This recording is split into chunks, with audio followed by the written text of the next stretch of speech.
16နော်စနေတောက်ကြနေပြီနော်ဒီနေ့ကတော့ဦးတော်ရန်ကုန်ဒေသ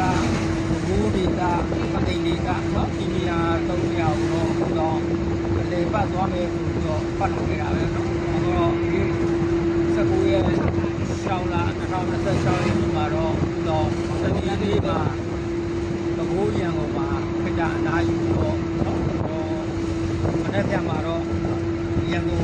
ဦးတော်ဝါသနာပါတဲ့ထပ်ကြတဲ့နေရာမှာဝါသနာပြုပြီးဒီနေ့နော်ဒီကားသူတွေဦးတော်စုံပြီးနေတာဖြစ်ပါတယ်အဲ့တော့ဦးတော်လာတဲ့အခါမှာဦးတော်နားလည်းမကြည့်ဘူးနော်ဘာကောင်းမှလည်းမဟုတ်ဘူးဦးတော်တွေ့ရင်ပုံပြီးပြောရရတယ်ဟုတ်လားဒီနှုတ်ဆက်တင်ပေးရတယ်ဦးတော်ကတော့စိတ်နဲ့ဒေတာဘွားမှာတော့ဦးတော်တည်သွားတော့မရှိဘူးပဲလေဦးတော်တွေ့ရင်ဒီတင်ပေးမယ်နှုတ်ဆက်ပါလို့နော်ဦးတော်နေနဲ့ဒါတောင်းဆိုတာပါလားနော်တော့ဒီရန်ကုန်တရက်ပြီးလို့ရှိရင်တော့တနင်္ဂနွေနေ့မှာကျမကြီးလည်းကောင်းတယ်သွားနိုင်လာနိုင်တဲ့ဆိုတော့ဒါပသိမ်ဒေသကိုဆက်ပြီးတော့သွားပါအားလုံးကတူဝါဒနာတူအားလုံးဦးတော်ကိုချစ်နေနဲ့ဒီနှုတ်ဆက်ပါခေါ်ပါပြောပါတော့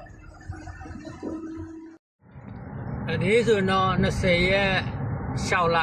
2026စနေနေ့ပေါ့နော်ဒါဒီနေ့မှာဆိုတော့ဦးတော်ဒါတကူဘိုးကနေနဲ့ဒါရန်ကုန်ဘက်ကိုဒါကလဲကူမျိုးရောက်နော်လဲကူရောက်လဲကူရောက်ပြီးမှကျွန်တော်တူလေးနဲ့ကျွန်တော်တူလေးခေါ်လို့အလဲလာရင်းနဲ့ကဲကိုမျိုးကဲမင်းငါ့ကိုဘယ်ပို့မို့တော့ဒီနေ့ကတော့တူလေးနဲ့ကိုင်ညီပါရန်ကုန်မှာလက်ရှိကောင်းဆုံးဝိုင်းကိုကျွန်တော်တို့သွားကြပါဦးဟုတ်ပြီအဲ့ဒါဆိုရင်တော့တူလေးလည်းအဲ့ဒီဝိုင်းကိုဝိုင်းရဲ့အနေထားရဲ့တော့သူတို့ရဲ့လောင်းမုံဒီစနစ်တွေရဲ့သူတို့ရဲ့ကင်နေတဲ့ကြက်ဘာသာရက်တွေရဲ့အနေထားတွေကိုဦးတော့နော်ဒီတရက်တော့မိရဝယ်ရှိုးကြည့်မယ်ကဲကိုမျိုးပါဠိပြောမို့ကဲဦးဆောင်ကဲရန်ကုန်တန်ငယ်ချင်းနဲ့စုံကြမယ်လို့ကဲရောက်တာလည်းကြားပြီအဲ့တော့ဒီနေ့တရက်ပြီးဦးဆောင်ပဲဦးဒီနေ့ပြီးကျွန်တော်တို့ပသိမ်ပြန်မယ်လေပသိမ်သွားမယ်ကန်းစီတွေပါပန်းဖြစ်မယ်နော်အဲ့တော့ဦးတော်တူလေးနဲ့အားကိုးနဲ့ပဲအခုဒီကိုလာခဲ့တာဒီနေ့တကွယ်ကိုလည်းတစ်ခေါက်မှမရောက်ဘူးအဲ့တော့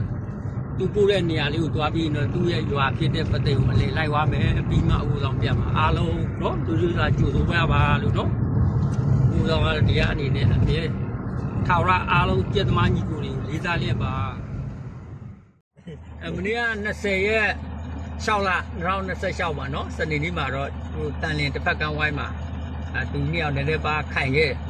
နော်ခိုင်ခဲ့ပြီးတော့နည်းနည်းပါပဲခိုင်တာနော်တပွဲဆိုရင်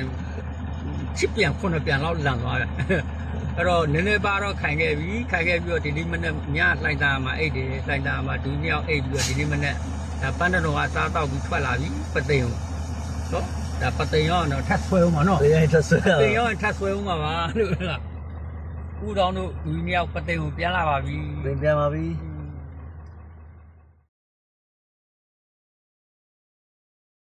20ရက်နေ့ရန်ကုန်ဝိုင်းပြီးတဲ့အချိန်မှာတော့เนาะဦးတော်21ရက်မှာပသိမ်ကိုကူးတယ်